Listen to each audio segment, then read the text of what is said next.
ꯑꯩꯅ ꯉꯝꯂꯒ ꯃꯌꯥꯝ ꯀꯔꯤꯒꯤ ꯉꯝꯃꯣꯏ? ꯔꯥꯙꯤꯀꯥ ꯃꯦꯅꯟ, ꯚꯥꯔꯠꯀꯤ ꯁꯛꯅꯥꯏꯔꯕꯤ ꯑꯃꯗꯤ ꯑꯍꯥꯟꯕ ꯃꯥꯔꯆꯦꯟ ꯅꯦꯚꯤꯒꯤ ꯀꯦꯞꯇꯦꯟꯁꯨ ꯑꯣꯏꯔꯤꯕꯤ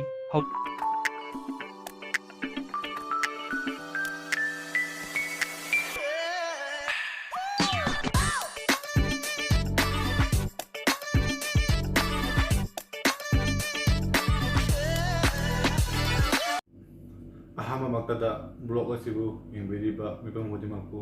ꯑꯃꯨꯛꯀꯁꯨ ꯍꯟꯅ ꯊꯣꯏꯅ ꯇꯔꯥꯝꯅ ꯑꯣꯛꯆꯔꯤ꯫ ꯃꯌꯥꯝ ꯑꯩꯒꯤ ꯉꯁꯤꯒꯤ ꯕ꯭ꯂꯣꯛꯁꯤꯗꯤ ꯑꯗꯨꯝ ꯑꯩꯒꯤ ꯊꯝꯅꯦꯜꯗꯒꯤ ꯈꯪꯕꯤꯔꯝꯃꯅꯤ꯫ ꯃꯥꯔꯆꯦꯟ ꯅꯦꯚꯤ ꯖꯣꯏꯟ ꯀꯃꯥꯏꯅ ꯇꯧꯒꯅꯤ ꯅꯠꯇ꯭ꯔꯒꯅ ꯀꯔꯝ ꯀꯥꯟꯗ ꯇꯧꯒꯅꯤ ꯍꯥꯏꯕꯗꯨꯒꯤ ꯃꯇꯥꯡꯗꯅꯤ꯫ ꯑꯁꯤꯒꯤꯁꯦ ꯑꯩꯒꯤ ꯃꯃꯥꯡꯒꯤ ꯕ꯭ꯂꯣꯛꯁꯤꯡꯗꯁꯨ ꯑꯗꯨꯝ ꯄꯟꯖꯈ꯭ꯔꯕꯅꯤ꯫ ꯀꯔꯤꯒꯨꯝꯕ ꯃꯥꯔꯆꯦꯟ ꯅꯦꯚꯤ ꯖꯣꯏꯟ ꯇꯧꯒꯦ ꯍꯥꯏꯕ ꯇꯥꯔꯒꯗꯤ 26 ꯖꯨꯟ 2020ꯗꯒꯤꯅ 26 ꯖꯨꯂꯥꯏ 2020 ꯐꯥꯎꯒꯤ ꯃꯅꯨꯡꯗ ꯐꯣꯔꯝ ꯐꯤꯜ ꯑꯞ ꯇꯧꯕ ꯌꯥꯔꯅꯤꯅ ꯑꯩ ꯑꯗꯨꯝ ꯑꯦꯅꯥꯎꯟꯁꯃꯦꯟ ꯇꯧꯖꯈ꯭ꯔꯕꯅꯤ ꯑꯩꯒꯤ ꯐꯦꯁꯕꯨꯛꯇ, ꯑꯗꯩꯗꯤ ꯑꯩꯒꯤ ꯏꯟꯁꯇꯥꯒ꯭ꯔꯥꯝꯗ, ꯑꯗꯩꯗꯤ ꯑꯩꯒꯤ ꯃꯃꯥꯡꯒꯤ ꯕ꯭ꯂꯣꯛꯁꯤꯡꯗ, ꯑꯗꯒꯤ ꯌꯨꯇ꯭ꯌꯨꯕꯀꯤ ꯁ꯭ꯇꯣꯔꯤꯁꯤꯡꯗ꯫ ꯁꯤꯒꯤꯁꯤꯗ ꯃꯤ ꯑꯗꯨꯝ ꯑꯩꯉꯣꯟꯗ ꯍꯪꯉꯛꯄ ꯌꯥꯎꯏ꯫ ꯍꯧꯖꯤꯛꯇꯤ ꯀ꯭ꯂꯥꯁ 12ꯀꯤꯁꯨ ꯔꯤꯖꯜ ꯍꯥꯏꯗꯣꯛꯈ꯭ꯔꯦ, CBSEꯒꯤ, ꯑꯗꯩꯗꯤ ꯃꯅꯤꯄꯨꯔ ꯕꯣꯔꯗꯀꯤꯁꯨ 12 ꯔꯤꯖꯜ ꯍꯥꯏꯗꯣꯛꯈ꯭ꯔꯦ꯫ ꯁꯤꯗ ꯃꯤ ꯃꯌꯥꯝ ꯑꯃ ꯑꯩꯉꯣꯟꯗ ꯃꯥꯔꯛꯁꯤꯠ ꯊꯥꯔꯛꯑꯦ, ꯑꯗꯩꯗꯤ ꯕ꯭ꯔꯗꯔ ꯀꯔꯝ ꯀꯥꯟꯗ ꯑꯦꯗꯃꯤꯁꯟ ꯇꯧꯕ ꯌꯥꯗꯣꯏꯅꯣ ꯈꯣꯠꯇꯣꯏꯅꯣ ꯍꯥꯏꯅ, ꯀꯔꯝꯕ ꯀꯣꯔꯁ ꯇꯧꯗꯣꯏꯅꯣ, ꯀꯃꯥꯏꯅ ꯇꯧꯒꯅꯤꯅ ꯑꯗꯨꯝ ꯌꯥꯝꯅ ꯍꯪꯉꯛꯑꯦ꯫ ꯑꯁꯤꯒꯤꯁꯦ ꯑꯩ ꯃꯌꯥꯝꯗ ꯑꯝꯇꯪ ꯀ꯭ꯂꯦꯔꯤꯐꯥꯏ ꯇꯧꯖꯒꯦ꯫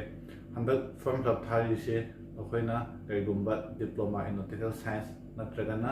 BSc ꯏꯟ ꯅꯣꯇꯤꯀꯦꯜ ꯁꯥꯏꯟꯁ ꯅꯠꯇ꯭ꯔꯒꯅ BTech ꯏꯟ ꯃꯦꯔꯤꯟ ꯏꯟꯖꯤꯅꯤꯌꯔꯤꯡ ꯑꯁꯤ ꯇꯝꯒꯦ ꯍꯥꯏꯕ ꯇꯥꯔꯒꯗꯤ ꯍꯧꯖꯤꯛ 3 ꯑꯥꯒꯁ ꯐꯥꯎꯒꯤ ꯃꯅꯨꯡꯗ ꯑꯦꯄ꯭ꯂꯥꯏ ꯇꯧꯕ ꯌꯥꯔꯅꯤ꯫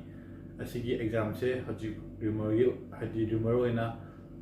30 ꯑꯥꯒꯁꯇ ꯑꯦꯛꯖꯥꯝ ꯊꯥꯕꯒꯤ ꯔꯤꯃꯔꯗ ꯂꯩꯔꯤ꯫ ꯑꯗꯣ ꯁꯤꯒꯤꯁꯤꯒ ꯊꯥꯗꯣꯏꯔꯥ ꯊꯥꯔꯣꯏꯗꯣꯏꯔꯥ ꯍꯥꯏꯕꯗꯨꯗꯤ ꯑꯩꯁꯨ ꯍꯧꯖꯤꯛꯃꯛꯀꯤꯗꯤ ꯍꯥꯏꯕ ꯉꯝꯗ꯭ꯔꯦ꯫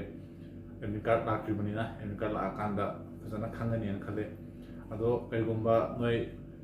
ꯍꯟꯗꯛꯀꯤ 12ꯁꯤꯗ ꯐꯤꯖꯤꯛꯁꯅꯦ, ꯀꯦꯃꯦꯁꯇ꯭ꯔꯤꯅꯦ, ꯃꯦꯠꯁꯅꯦ ꯑꯁꯤ ꯑꯍꯨꯝꯁꯦ ꯄꯨꯟꯁꯤꯜꯂꯒ ꯑꯗꯣꯝꯒꯤ ꯃꯥꯔꯛꯁꯦ 180 ꯍꯦꯟꯕ ꯇꯥꯔꯒꯗꯤ ꯑꯦꯄ꯭ꯂꯥꯏ ꯇꯧꯕ ꯌꯥꯒꯅꯤ꯫ ꯑꯗꯨꯒ ꯏꯪꯂꯤꯁꯇ 50 ꯍꯦꯟꯕ ꯃꯊꯧ ꯇꯥꯏ,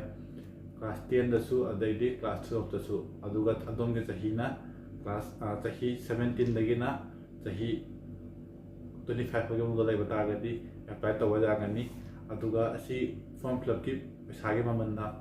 ꯀꯔꯤꯒꯨꯝꯕ ꯑꯗꯣꯝ ꯖꯦꯅꯔꯦꯜ ꯅꯠꯇ꯭ꯔꯒꯅ OBC ꯑꯣꯏꯕ ꯇꯥꯔꯒꯗꯤ ꯂꯨꯄꯥ 1,000 ꯑꯣꯏꯒꯅꯤ꯫ ꯑꯗꯨꯒ ꯁꯦꯗꯨꯜ ꯀꯥꯁ ꯅꯠꯇ꯭ꯔꯒꯅ ꯁꯦꯗꯨꯜ ꯇ꯭ꯔꯥꯏꯕ ꯑꯣꯏꯕ ꯇꯥꯔꯒꯗꯤ 700 ꯏꯟꯗꯤꯌꯟ ꯔꯨꯄꯤꯁ꯫ ꯑꯗꯣ ꯈꯪꯒꯗꯕ ꯑꯃꯗꯤ ꯀꯔꯤꯒꯨꯝꯕ ꯑꯦꯄ꯭ꯂꯥꯏ ꯇꯧꯒꯦ ꯍꯥꯏꯕ ꯇꯥꯔꯒꯗꯤ ꯏꯟꯗꯤꯌꯥꯟ ꯄꯥꯁꯄꯣꯔꯠꯁꯤꯃꯗꯤ ꯀꯝꯄꯜꯁꯔꯤꯅꯤ꯫ ꯃꯔꯝꯗꯤ ꯑꯩꯈꯣꯏꯅ ꯀꯣꯔꯁ ꯍꯧꯕ ꯃꯇꯝꯗ ꯏꯟꯗꯣꯁ ꯅꯝꯕꯔ ꯍꯥꯏꯅ ꯑꯃ ꯂꯩꯌꯦꯕ, ꯑꯩꯈꯣꯏꯒꯤ ꯏꯟꯗꯤꯌꯥꯟ ꯅꯦꯁꯅꯦꯜ ꯗꯥꯇꯥꯕꯦꯁ ꯑꯣꯐ ꯁꯤꯐꯦꯌꯔ ꯍꯥꯏꯅ꯫ ꯁꯤꯒꯤꯁꯤꯗ ꯃꯣꯏꯒꯤ ꯏꯟꯗꯣꯁ ꯅꯝꯕꯔꯁꯤꯗ ꯑꯞꯗꯦꯠ ꯂꯩꯒꯗꯕꯅꯦꯕ꯫ ꯑꯗꯣ ꯍꯧꯖꯤꯛ ꯍꯥꯟꯅ ꯑꯩꯈꯣꯏꯅ ꯇ꯭ꯔꯦꯅꯤꯡ ꯇꯧꯕ ꯃꯇꯝꯗꯗꯤ ꯄꯥꯁꯄꯣꯔꯠꯁꯦ ꯑꯩꯈꯣꯏꯅ ꯍꯥꯏꯗꯤ ꯀꯩꯅꯣ ꯂꯣꯏꯔꯒ ꯇ꯭ꯔꯦꯅꯤꯡ ꯂꯣꯏꯔꯒ ꯑꯦꯄ꯭ꯂꯥꯏ ꯇꯧꯕ ꯌꯥꯔꯝꯃꯤ꯫ ꯑꯗꯣ ꯍꯧꯖꯤꯛꯀꯤꯗꯤ ꯄꯥꯁꯄꯣꯔꯠ ꯌꯥꯎꯗ꯭ꯔꯒꯗꯤ ꯑꯃꯨꯛ ꯑꯦꯄ꯭ꯂꯥꯏ ꯇꯧꯕ ꯌꯥꯗ꯭ꯔꯦ꯫ ꯑꯗꯣ ꯁꯨꯃꯥꯏꯅ ꯀꯔꯤꯒꯨꯝꯕ ꯐꯣꯔꯝ ꯐꯤꯜ ꯑꯞ ꯇꯧꯔꯒꯦ, ꯖꯣꯏꯟ ꯇꯧꯔꯒꯦꯅ ꯈꯟꯕ ꯇꯥꯔꯒꯗꯤ ꯑꯗꯨꯝ ꯄꯥꯁꯄꯣꯔꯠꯁꯤꯁꯨ ꯑꯦꯄ꯭ꯂꯥꯏ ꯇꯧꯁꯜꯂꯣ, ꯑꯗꯨꯒ ꯐꯣꯔꯝ ꯐꯤꯜ ꯑꯞꯁꯤꯁꯨ ꯇꯧꯁꯜꯂꯒ ꯑꯩꯅ ꯃꯃꯥꯡꯗ ꯑꯩꯒꯤ ꯕ꯭ꯂꯣꯛꯁꯤꯡꯗ ꯍꯥꯏꯕ ꯑꯗꯨꯃꯥꯏꯅ ꯁ꯭ꯄꯣꯟꯁꯔꯁꯤꯞꯀꯤꯁꯨ ꯑꯃꯨꯛ ꯇ꯭ꯔꯥꯏ ꯇꯧꯁꯜꯂꯣ꯫ ꯁ꯭ꯄꯣꯟꯁꯔꯁꯤꯞ ꯇ꯭ꯔꯥꯏ ꯇꯧꯅꯕꯒꯤꯗꯃꯛꯇ ꯑꯐꯕ ꯍꯥꯏꯗꯤ ꯀꯣꯂꯦꯖ ꯑꯩꯅ ꯃꯃꯥꯡꯗ ꯑꯩꯒꯤ ꯕ꯭ꯂꯣꯛꯁꯤꯡꯗ ꯑꯗꯨꯝ ꯄꯟꯖꯈ꯭ꯔꯕꯅꯤ, ꯅꯠꯇ꯭ꯔꯒꯅ ꯑꯀꯨꯞꯄ ꯃꯔꯣꯜꯒꯤ ꯑꯣꯏꯕ ꯇꯥꯔꯒꯗꯤ ꯑꯗꯨꯝ ꯑꯩꯒꯤ ꯏꯟꯁꯇꯥꯒ꯭ꯔꯥꯝ ꯄꯦꯖꯁꯤꯒ ꯂꯩꯔꯦ, ꯁꯤꯒ ꯑꯗꯨꯝ ꯑꯩꯉꯣꯟꯗ ꯃꯦꯁꯦꯖ ꯊꯥꯕꯤꯔꯛꯑꯣ, ꯅꯠꯇ꯭ꯔꯒꯅ ꯐꯦꯁꯕꯨꯛꯁꯨ ꯁꯤꯒ ꯂꯩꯔꯦ꯫ ꯑꯦꯅꯤ ꯑꯀꯨꯞꯄ ꯃꯔꯣꯜ ꯋꯥꯔꯤ ꯁꯥꯟꯅꯁꯤ ꯍꯥꯏꯕ ꯇꯥꯔꯒꯗꯤ ꯑꯗꯨꯝ ꯑꯩꯅ ꯑꯉꯝꯕꯗꯣ ꯃꯇꯦꯡ ꯄꯥꯡꯖꯒꯦ꯫ ꯀꯔꯝꯕ ꯀꯣꯂꯦꯖ ꯑꯗꯩꯗꯤ ꯀꯝꯄꯅꯤꯒꯤ ꯃꯇꯥꯡꯗ ꯑꯦꯅꯤ ꯀꯩꯅꯣ ꯇꯧꯕ ꯇꯥꯔꯒꯁꯨ, ꯑꯥꯏꯗꯤꯌꯥ ꯈꯪꯅꯤꯡꯕ ꯇꯥꯔꯒꯁꯨ ꯑꯗꯨꯝ ꯄꯥꯎ ꯐꯥꯎꯕꯤꯔꯛꯑꯣ, ꯑꯩ ꯑꯗꯨꯝ ꯔꯤꯄ꯭ꯂꯥꯏ ꯇꯧꯕ ꯉꯝꯅꯕ ꯍꯣꯠꯅꯖꯒꯦ꯫ ꯅꯠꯇ꯭ꯔꯒꯁꯨ ꯑꯗꯨꯝ ꯑꯗꯣꯝꯅ ꯈꯔ ꯔꯤꯁꯔꯁ ꯇꯧꯕꯤꯔꯣ ꯑꯩꯒꯤ ꯕ꯭ꯂꯣꯛꯁꯤꯡꯗ ꯌꯦꯡꯉꯒ, ꯅꯠꯇ꯭ꯔꯒꯅ ꯑꯗꯨꯝ ꯍꯧꯖꯤꯛꯇꯤ ꯅꯦꯠꯇ ꯂꯣꯏꯅ ꯐꯪꯉꯕ ꯉꯥꯛꯇꯅꯤꯀꯣ꯫ ꯑꯗꯣ ꯀꯔꯤꯒꯨꯝꯕ ꯑꯗꯣꯝꯅ ꯃꯥꯔꯆꯦꯟ ꯅꯦꯚꯤꯁꯦ ꯂꯥꯏꯛ ꯍꯥꯏꯗꯤ ꯍꯟꯗꯛ ꯆꯠꯅꯤꯡꯗ꯭ꯔꯦ ꯍꯥꯏꯕ ꯇꯥꯔꯒꯁꯨ ꯀꯩꯅꯣꯒꯤ ꯗꯤꯄ꯭ꯂꯣꯃꯥ ꯏꯟ ꯅꯣꯇꯤꯀꯦꯜ ꯁꯥꯏꯟꯁꯀꯤ ꯑꯣꯏꯕ ꯇꯥꯔꯒꯗꯤ ꯍꯟꯗꯛꯀꯤ 2021ꯒꯤ ꯖꯅꯋꯥꯔꯤ ꯁ꯭ꯋꯥꯏꯗ ꯕꯦꯆ ꯑꯃꯗꯤ ꯂꯩꯒꯅꯤ꯫ ꯑꯗꯨꯒ ꯑꯇꯣꯞꯄꯒꯤ ꯑꯣꯏꯕ ꯇꯥꯔꯒꯗꯤ ꯃꯊꯪꯒꯤ ꯑꯥꯒꯁꯇ ꯉꯥꯏꯕ ꯇꯥꯔꯦ, ꯍꯥꯏꯗꯤ BSc ꯏꯟ ꯅꯣꯇꯤꯀꯦꯜ ꯁꯥꯏꯟꯁ ꯅꯠꯇ꯭ꯔꯒꯅ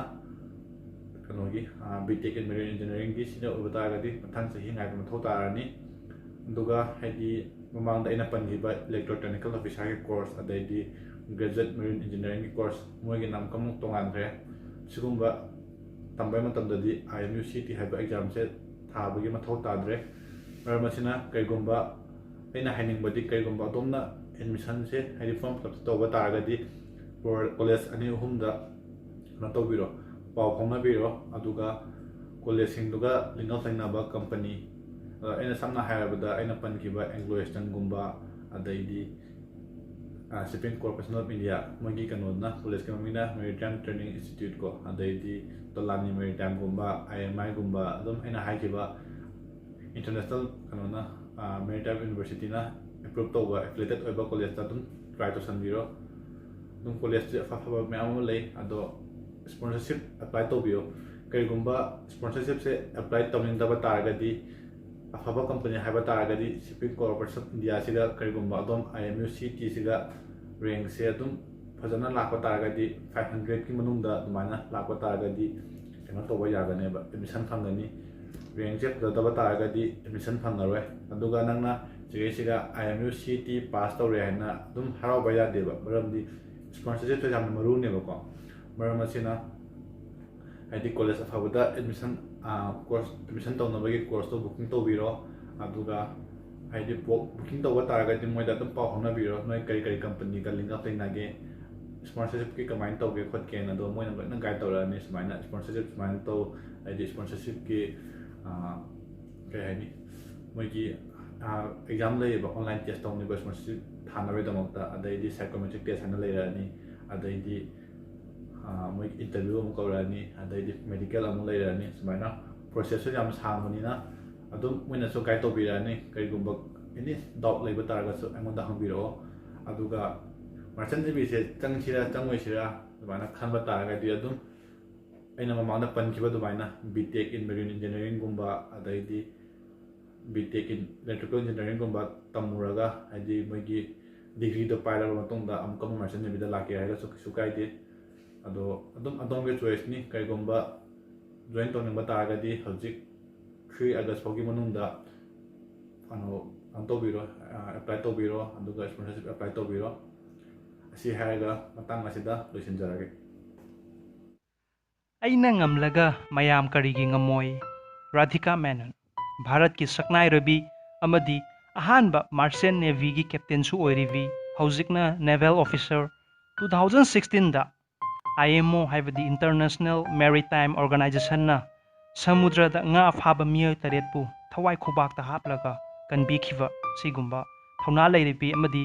ꯑꯦꯛꯁꯦꯞꯁꯅꯦꯜ ꯕ꯭ꯔꯦꯕꯔꯤ ꯑꯦꯠ ꯁꯤ ꯍꯥꯏꯕ ꯑꯦꯋꯥꯔꯗ ꯑꯗꯨ ꯄꯤꯈꯤꯔꯝꯃꯤ ꯚꯥꯔꯠꯀꯤ ꯑꯣꯏꯅ ꯆꯥꯎꯊꯣꯛꯆꯅꯤꯡꯉꯥꯏ ꯍꯥꯏꯔꯒꯗꯤ ꯑꯦꯋꯥꯔꯗ ꯑꯁꯤ ꯃꯥꯂꯦꯝ ꯄꯨꯝꯕꯒꯤ ꯑꯣꯏꯅ ꯑꯍꯥꯟꯕ ꯔꯥꯙꯤꯀꯥ ꯃꯦꯅꯟꯅ ꯐꯪꯕ ꯑꯦꯋꯥꯔꯗꯅꯤ ꯏꯔꯝꯗꯝ ꯃꯅꯤꯄꯨꯔ ꯑꯁꯥꯝ ꯑꯃꯗꯤ ꯅꯣꯔꯠ ꯏꯁꯀꯤ ꯊꯧꯅꯥ ꯂꯩꯔꯤꯕꯤ ꯏꯆꯜ ꯀꯌꯥ ꯑꯃ ꯉꯁꯤ ꯃꯥꯂꯦꯝ ꯄꯨꯝꯕꯅ ꯊꯧꯅꯥ ꯂꯩ ꯍꯥꯏꯅ ꯁꯛ ꯈꯪꯅꯔꯤ ꯑꯃꯨꯛꯀꯁꯨ ꯍꯦꯟꯅ ꯈꯪꯍꯟꯁꯤ ꯃꯥꯂꯦꯝ ꯄꯨꯝꯕꯗ ꯑꯁꯤꯒꯨꯝꯕ ꯏꯖꯨꯀꯦꯁꯅꯦꯜ ꯕꯥꯏꯑꯣꯒ꯭ꯔꯥꯐꯤ ꯑꯃꯗꯤ ꯃꯣꯇꯤꯚꯦꯁꯅꯦꯜ ꯚꯤꯗꯤꯑꯣ ꯐꯪꯕꯤꯕꯒꯤꯗꯃꯛ YouTube ꯆꯦꯅꯦꯜ ꯑꯁꯤꯗ ꯔꯤꯀꯦꯁ ꯇꯦꯛꯅꯤꯛ ꯑꯁꯤꯕꯨ ꯃꯌꯥꯝꯅ ꯁꯕꯁꯀ꯭ꯔꯥꯏꯕ ꯇꯧꯕꯤꯌꯨ ꯂꯣꯏꯅꯅ ꯑꯣꯜ ꯕꯦꯜ ꯕꯇꯟꯁ ꯅꯝꯕꯤꯌꯨ ꯃꯔꯝꯗꯤ ꯑꯣꯜ ꯕꯦꯜ ꯕꯇꯟꯁ ꯅꯝꯃꯕꯗꯤ ꯑꯅꯧ ꯑꯅꯧꯕ ꯚꯤꯗꯤꯑꯣ ꯑꯞꯂꯣꯗ ꯇꯧꯕ ꯈꯨꯗꯤꯡ